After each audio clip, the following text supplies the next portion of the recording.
नमस्कार. तिरंगा न्यूज वृत्तवाहिनीवर आपले मनपूर्वक स्वागत. आता पाहूया आजच्या काही ठळक घडामोडी. करताना त्यांनी तो कॉल जो आहे तो उपस्थितांना ऐकवला. खऱ्या अर्थानं अशी ही बनवाबनवी हा पिक्चर एकनाथ शिंदेने बघितला आहे. कसं आहे, जो माणूस स्वतः जसा असतो तसं तुम्हाला जग दिसतं. तुम्ही जर काळा चष्मा घातलात तर तुम्हाला काळं जग दिसतं. आता स्वतः ते जसे आहेत त्यांनी एक रेकॉर्डिंग व्हायरल केली. या गोष्टीकडे कसं बघताय?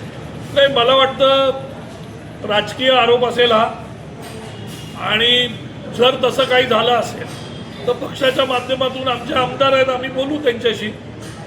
पण मला तरी वाटत नाही असं काय झालेलं आहे. हे सगळं विरोधकांचं षडयंत्र असावं, आणि जर तसं असेल तर आमचे स्वतः नेते सगळ्यांशी व्यवस्थित वागतात, पक्ष व्यवस्थित वागतो, तर त्या हिशोबाने आमचा आमदार पण तसंच करणार. हे विरोधकांनी चालवलेलं षडयंत्र असतं. पत्रकार परिषद आहे, याच्या आधी काँग्रेसमध्ये असताना आपण भेटलेलो आहोत. तर शिवसेनेच्या वतीने ही पहिली पत्रकार परिषद आहे. आपण सगळे इकडे आलात त्याबद्दल आपले मनपूर्वक आभार. पत्रकार परिषद घेण्याचं कारण संगमनेर नगरपालिका निवडणूक, आणि या निवडणुकीमध्ये मला वाटतं पहिल्यांदा काँग्रेसची निशाणी प्रचारामध्ये नाही आहे.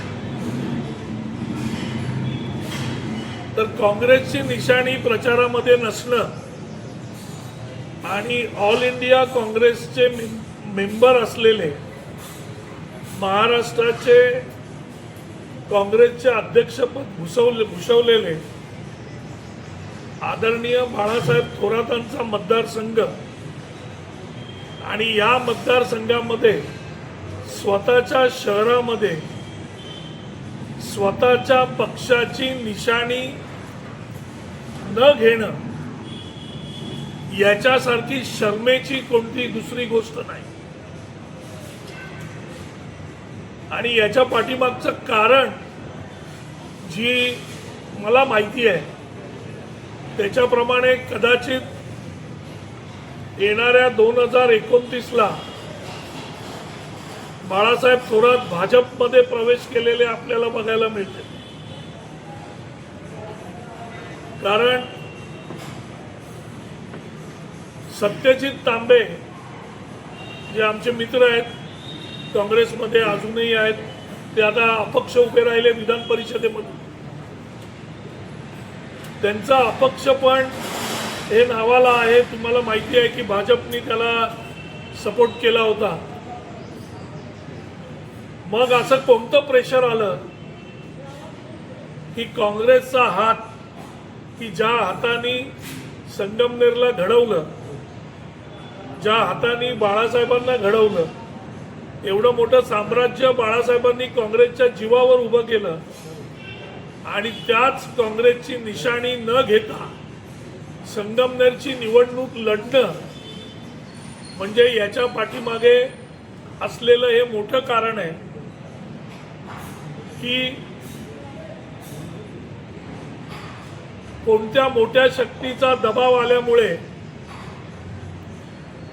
काँग्रेसची निशाणी त्यांनी घेतली नाही, आणि एका प्रायव्हेट पॅनलमधून ते निवडणूक लढवत आहेत. ही मला वाटतं पुढच्या भाजप प्रवेशाची नांदी तर नाही का, हा विचार आपण सगळ्यांनी करायला पाहिजे. आणि त्यासाठी सत्यजितला पुढे करून, कारण सत्यजितच्या मिसेस नगराध्यक्ष पदाच्या उमेदवार राहणं हीच संगमनेरमधली मोठी गोष्ट आहे. कारण एवढं जर सत्यजितवर प्रेम असतं तर सत्यजितसाठी या नगर जिल्ह्याच्या या भागामध्ये मतदारसंघ बघितला असता आणि सत्यजित इवाना निवडून आलेला आमदार असता. पण सत्यजित निवडून आलेला आमदार नाही आहे, याचा अर्थ सत्यजितच्या मिसेसला नगराध्यक्ष पदाची भूमिका देणं म्हणजे हे वरून कोणीतरी दबाव आणल्यामुळे झालेला आहे का, हा प्रश्न आहे. आणि हा प्रश्न मला वाटतं संगमनेरच्या मतदारांनी पण लक्षात घेतला पाहिजे की आता थोरातांचं सगळं निवडणुकीत हारल्यानंतर संपत आलेलं आहे आणि ते संपत आल्यामुळे शेवटी निशाणी पण घेतलेली नाही, पक्षाचं नाव पण नाही आणि निवडणुका लढतायत. त्याच्यामुळे भविष्यात एकतर भाजपमध्ये तरी प्रवेश होऊ शकतो किंवा आमच्या शिवसेनेमध्ये तरी प्रवेशाची नांदी होऊ शकते किंवा विचारणा होऊ शकते असं आम्हाला वाटतं. राहिला प्रश्न की आदरणीय आमचे नेते एकनाथ शिंदे साहेब इकडे येऊन गेले, त्यांनी संगमनेरसाठी MIDC साठी उदय सामंतांना त्यांनी सांगितलं. मला वाटतं की तडकाफडकी निर्णय घेणं आणि लोकांच्या मदतीला जाणं हा जो एकनाथ शिंदेंचा स्वभाव आहे तो स्वभाव मला वाटतं थोरात साहेबांना पचलेला दिसत नाही. कारण थोरात साहेबांचा जो स्वभाव आहे की जो काँग्रेसचा स्वभाव आहे की आज मागणी केली की ती मागणी 5 ते 10 वर्षांनी पूर्ण करायची, तोपर्यंत मागणी केलेले अर्धे सोडून गेलेले असतात. त्याच्यामुळे जो शिंदेंचा स्वभाव आहे की निर्णय तडकाफडकी घ्यायचा, त्याचं काम तडकाफडकी सुरू करायचं, हे थोरातांना पचनी पडलेलं दिसत नाही. म्हणून बाळासाहेबांनी मला वाटतं काही सभेमध्ये सांगितलं की आम्ही स्वतः MIDC साठी अप्लाय केला होता, आम्ही स्वतः MIDC साठी आम्ही अर्ज दिले होते. तर आमचा सवाल आहे, मग तुम्ही अर्ज दिले होते मग MIDC आली का नाही? तुम्ही 40 वर्ष आमदार आहात, महसूल खातं तुमच्याकडे होतं, महाराष्ट्राचं अध्यक्षपद तुमच्याकडे होतं, मग तुम्ही या संगमनेरमध्ये MIDC आणली का नाही? याचं उत्तर पहिल्यांदा बाळासाहेबांनी दिलं पाहिजे. थोरात साहेब आणि सत्यजित तांबे पत्रक दाखवतायत की आम्ही पत्र दिलं की साकूर पठार येथे MIDC तुम्ही करा, असं पत्र सत्यजित तांबेंनी दिलेलं आहे आणि त्याला थोरातांचा पाठिंबा होता असं म्हणतात. मला असं वाटतं की साकूर पठार इकडची जी जमीन आहे ती कोणाच्या मालकीची आहे याचाच तपास केला पाहिजे.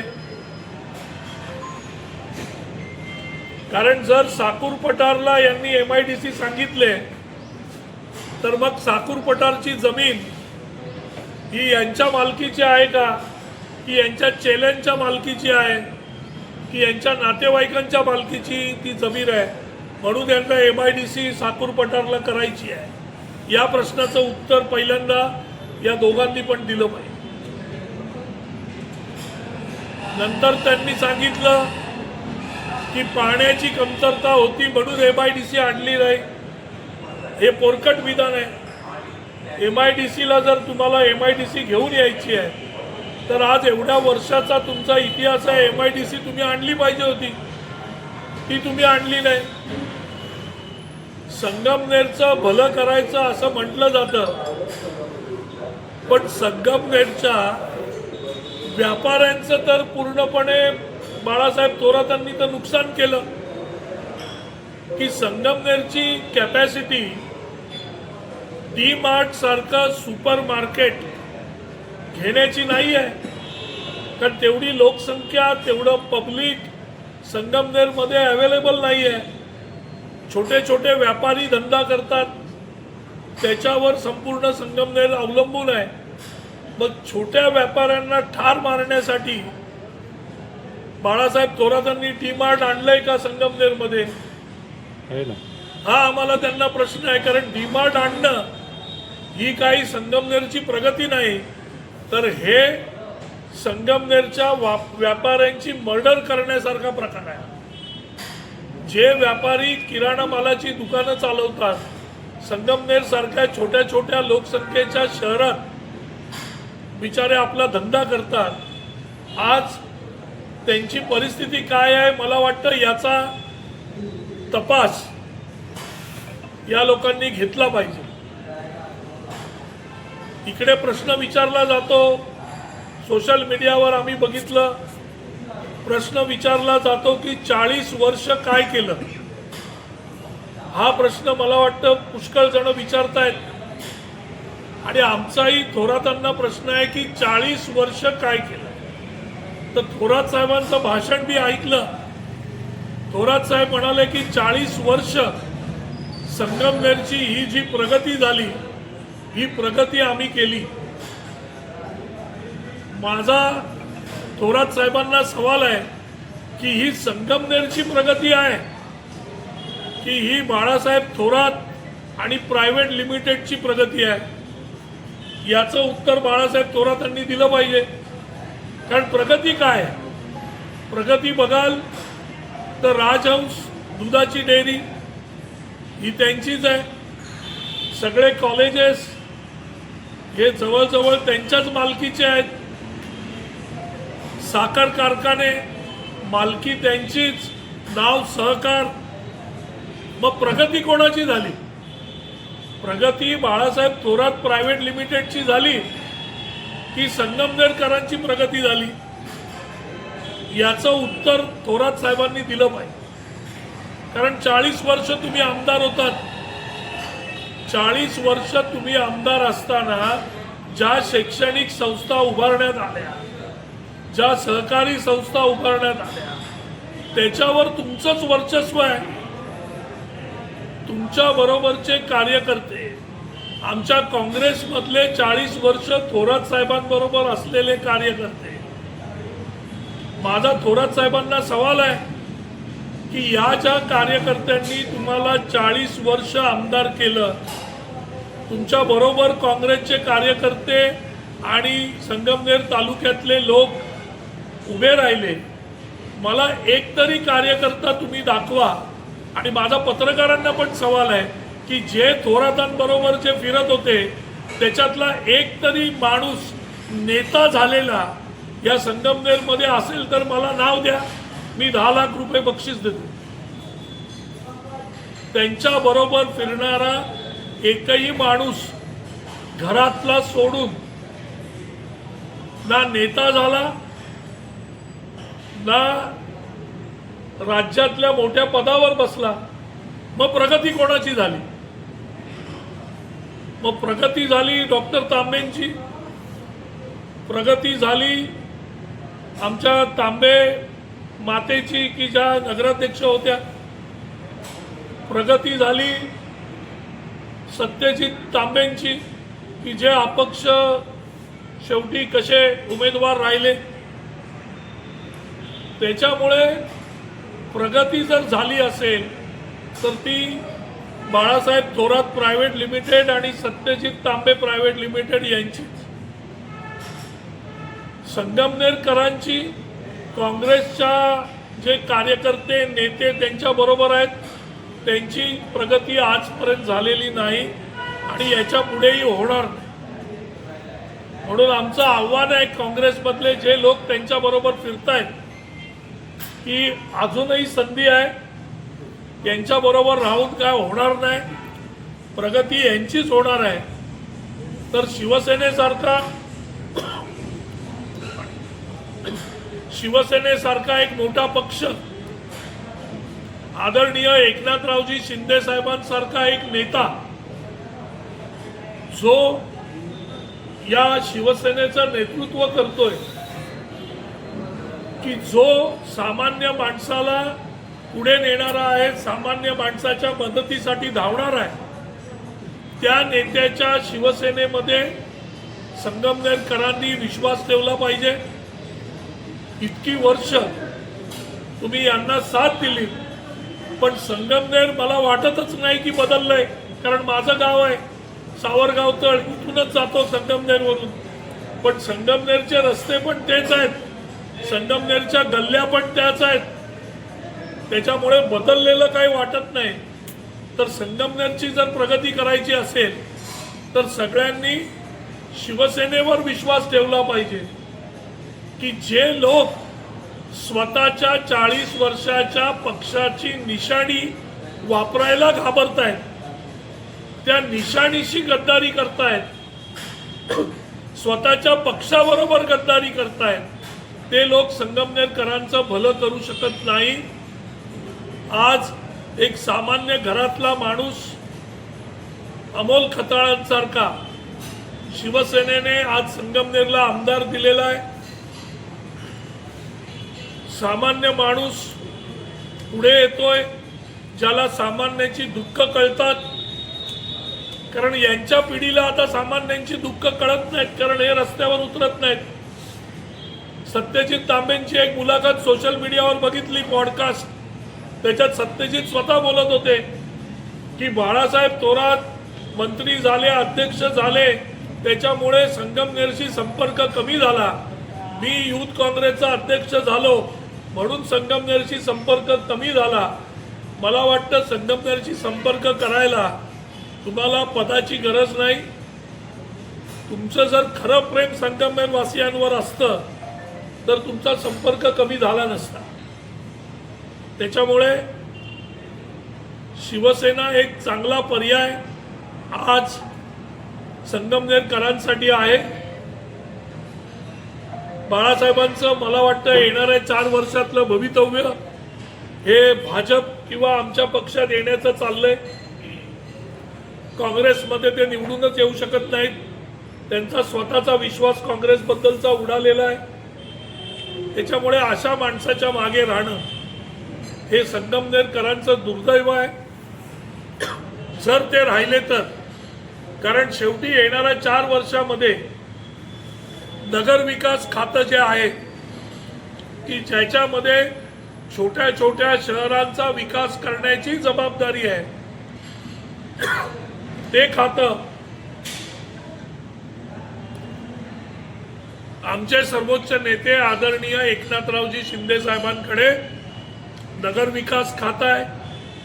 या नगर विकास खात्याच्या माध्यमातून संगमनेरचा विकास करण्यासाठी ज्या ज्या संगमनेरकरांच्या मागण्या आहेत त्या आदरणीय अमोल खताळांच्या माध्यमातून, आमच्या शिवसेना पक्षाच्या माध्यमातून त्या पूर्ण करण्यासाठी आम्ही नक्कीच पूर्ण प्रयत्न करू की ज्याच्यामुळे संगमनेरचा चेहरा बदललेला असेल. कारण संगमनेरचा चेहरा बदललेला नाही, फक्त बाळासाहेब थोरात आणि तांबे घराण्याची परिस्थिती बदलली. ती जी सुरुवातीला होती त्याच्यापेक्षा मला वाटतं हजारो करोडची भर पडली असेल त्याच्यात. याच्यापेक्षा सामान्य माणसाच्या पगारामध्ये किंवा त्यांच्या संस्थांमध्ये असलेल्या लोकांच्या पगारामध्ये किंवा त्यांच्या बोनसमध्ये मला वाटत नाही भर पडलेली आहे. तर अशा प्रकारे ही परिस्थिती असताना यांच्या बोलण्यावर जाण्यात अर्थ नाही. थोरात साहेब म्हणत होते की डोंगर देऊ, पर्वत देऊ. अरे लोकांनी जर मागितलं की आम्हाला डोंगर पाहिजे तर आमचा एकनाथ शिंदे नेता हा लोकांना तो डोंगर पण मिळवून देईल. अशा धर्तीचा आमचा नेता आहे. फक्त लोकांना जे पाहिजे ते मिळवून देणं, कामातून उत्तर देणं हे आमच्या पक्षाचं ब्रीदवाक्य आहे. हे आमच्या पक्षाचे नेते आहेत. त्याच्यामुळे आमच्या नेत्यावर टीका करताना अगोदर स्वतःकडे बघा की आपण 40 वर्षात काय केलं. आमच्या नेत्याने 2.5 वर्षात जे केलं ते महाराष्ट्राच्या कोणत्याही मुख्यमंत्र्यांनी एवढे निर्णय घेतले नव्हते, एवढे निर्णय इम्प्लिमेंट केले नव्हते, एवढे निर्णय आदरणीय एकनाथ शिंदे साहेबांनी घेतले. त्याच्यामुळे आम्हाला थंड करून खाण्याची सवय नाही, जी सवय काँग्रेसला आहे. आम्ही ताजं, स्वच्छ, झटपट जी मागणी आहे ते बनवतो आणि ते लोकांना देतो. त्याच्यामुळे थोरातांना ते मला वाटतं पटत नाही की लगेच MIDC कशी होईल, बाकीच्या गोष्टी लगेच कशा होतील, हे त्यांना कदाचित कळत नसावं. तो त्यांच्या स्वभावाचा दोष आहे. पण संगमनेरकरांसाठी जे जे पाहिजे ते द्यायला शिवसेना समर्थ आहे. आदरणीय एकनाथ शिंदे साहेब समर्थ आहेत, आमचा पक्ष समर्थ आहे आणि आमचे इकडचे आमदार अमोल खताळजी तेही समर्थ आहेत. ते येणार होते पण काही आता हे आजचा रविवार आहे त्याच्यामुळे या सगळ्या प्रचार फेरीमध्ये ते आहेत, तर तेही समर्थ आहेत. तरी येणाऱ्या निवडणुकीत आमचं आव्हान आहे की संगमनेर वासियांनी त्यांच्या भल्यासाठी, त्यांच्या संगमनेरच्या प्रगतीसाठी, त्यांचं संगमनेर एक नगर जिल्ह्यातील नव्हे तर महाराष्ट्रातील उत्कृष्ट शहर होण्यासाठी त्यांनी शिवसेनेला पाठिंबा द्यावा आणि शिवसेनेच्या आमच्या सगळ्या उमेदवारांना आणि नगराध्यक्षांना भरघोस मतांनी निवडून आणा आणि जी प्रायव्हेट लिमिटेड संगमनेर आहे तिला पब्लिक लिमिटेड करा, एवढंच मी बोलतो. धन्यवाद. जय हिंद, जय महाराष्ट्र. अशाच नवनवीन घडामोडी पाहण्यासाठी आजच आपल्या तिरंगा न्यूज यूट्यूब चॅनलला लाईक करा, सबस्क्राईब करा, तसेच अनेकांना ग्रुपमध्ये फॉरवर्ड करा. संपर्क राजेश जेधे 98 50 42 51 15.